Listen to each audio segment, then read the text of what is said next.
Hey, it's Jed from Cookware again, talking about cast iron pans or carbon steel pans. This one is. This pan here is really extraordinarily worked on. So it's got a ton of yucky stickiness around the edges, lots of carbon buildup. It's got peeling of the seasoning going on. It's just kind of gone past that point of working really well and just gotten kind of yucky and sticky and tacky.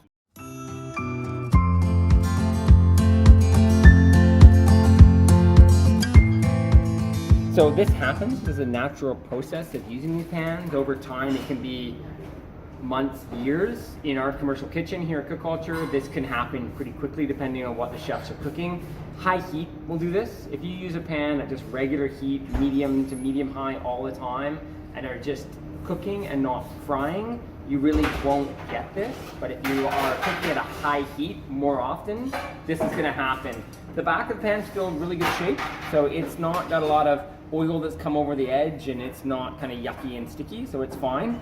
It's really the inside in which we're going to look at. So when it comes to this, I've used the salt seasoning before to scour a pan and get some built-on carbon off that. That's worked well. In this instance, this is just absolutely baked on, caked on, cooked on stickiness with a lot of oil in there. It's not really even carbon so much, it's not food so much as it is really just built on layers of oil. And that have just built up and become sticky. And on the outside here, it doesn't season nearly as well as on the inside. Actually, the middle here is actually in not bad shape. It's the outside that doesn't get quite the same high heat, and it will get kind of sticky and yucky. So what we're gonna do is use the cleanser that I really don't like to use. It's called Dark Reaper's Friend. It's really quite toxic and harsh, but it really doesn't, on the market, there's nothing that does a better job. And that's where it's a hard one for me. I don't like using it. It is really toxic, it's harsh. You don't want to get it on your hands. You want to wash it really well off of your cookware. But the reality is that nothing will cut through this the same, like oven cleaner and those sorts of things, or a Comet, but Barkeeper's Friend works really well for this. So what I'm gonna do is get some hot running water happening. I'm gonna put on rubber gloves,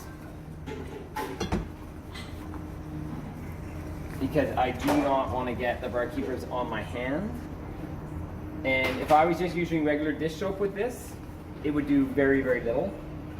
The Barkeepers is pretty extraordinary. Basically all you do is just get the pan a little bit wet, give yourself quite a bit of the Barkeeper's Friend, like so. You're creating a bit of a paste. Make sure I'm using a copper scrubby here, and we're going to create a paste all the way around. So even that's got a bit too much water in it. I want to create more of a paste. Not to be wasteful or anything, but this stuff is pretty cheap, so it's good to be generous, because the more Barkeepers, the easier this gets. And you want to get it on here in even more of a paste. I probably used a little bit too much water. It's best to actually go a bit drier to begin with, and then get thinner as you go with water instead of starting with so much water. But what I'm going to do is just start to coat all the inside of the pan and work around in a circular motion.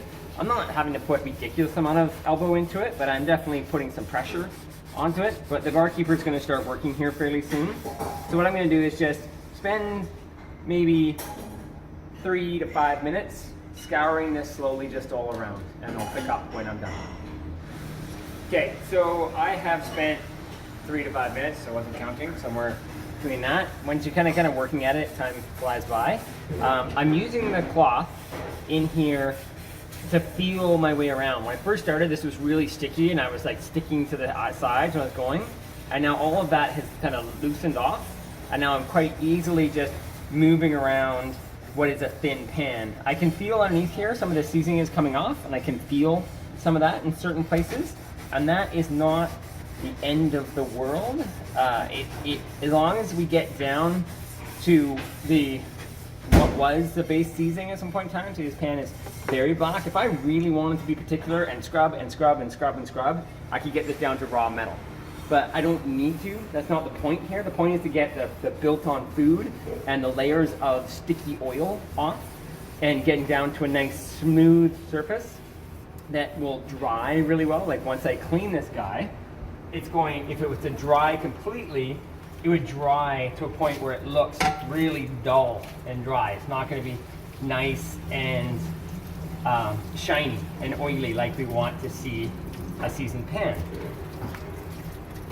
So that there has all, I've even taken down to bare metal a little bit there. And like I said, if I kept going and scrubbing and scrubbing and scrubbing, I definitely could. And I've seen people do that, that's totally fine. But the reality is that there's enough on here. This is cooked on oils, hard seasoned. It's gonna build a nice seasoning over top of that. What I do is take it to the stove and season it. Okay, so now we're going to season this pan, but first, like I was saying, this pan's gonna be very dry. So this is a well-seasoned pan that is ready to go. It's being used today and re-seasoned. And that is a pan that has just been cleaned. So if you can see the difference, this one is terribly dry, like matte black. There's still a considerable amount of, I can still feel a little bit of that. Like if I really want to be particular, I could go deep into that and go and go and go and go. But what I've learned is that that will season up just fine. I've washed that really well with soap after using the Barkeeper's Friend, and now it is ready to be seasoned. So we'll get it onto the heat here, up to about a 7, and then we'll get it seasoned up. Okay, so we've got the pan up to temperature.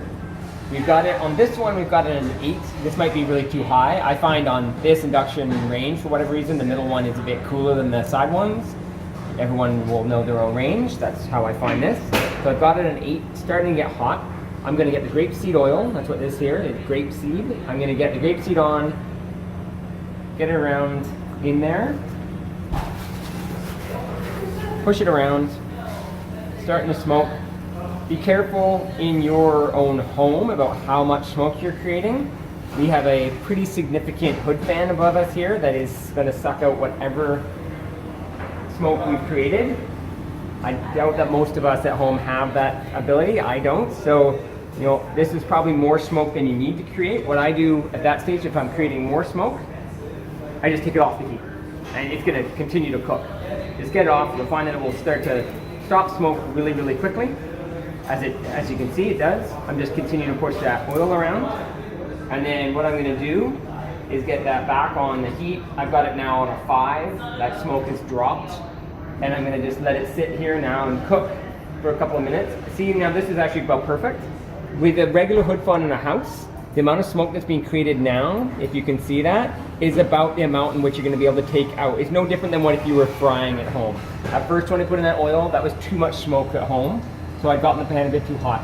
If you find that it starts smoking like that quickly, just take it off the heat. It's as simple as that. And it will drop really quickly and will just stop smoking.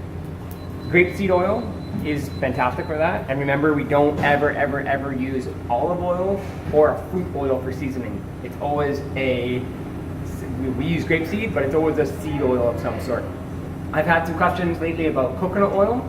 And you know, I cook with coconut oil. I haven't really ever tried to season with coconut oil, so I'm actually gonna give that a go soon and try the difference between coconut oil and grapeseed oil and see what the difference is, because I know some people don't want to use a grapeseed or a seed oil, they want to use coconut oil, and that's totally fine. So I'm gonna give that a go and actually do some testing with cooking and see if it gives us the same result, but that's not today.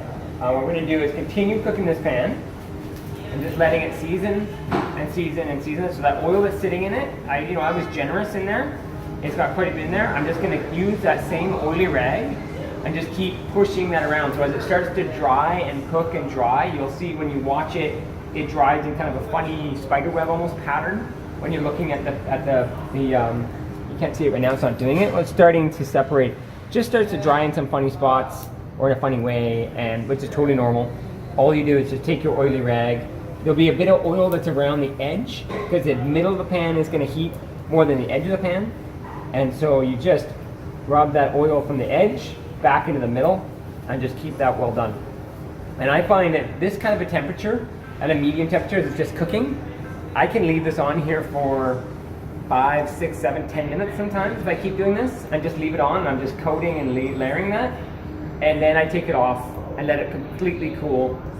And then this pan, because we strip this process, after it cooling completely, we would do this 2 more times. And then you built up that seasoning, because we really stripped that down. This isn't just a re-season after cooking. This is basically almost like a full-on seasoning from the beginning. So it does have some oil on it, which is good, but this is really looked at as a pre-seasoning, not a post-seasoning. So that's ready to sit and dry and cool completely before I do this process a couple more times. And there you go. That's how to strip down and make a pan that was getting pretty nasty to use and wasn't the pan you would definitely be leaning towards into a pan that is looking perfectly seasoned and ready to go to cook breakfast.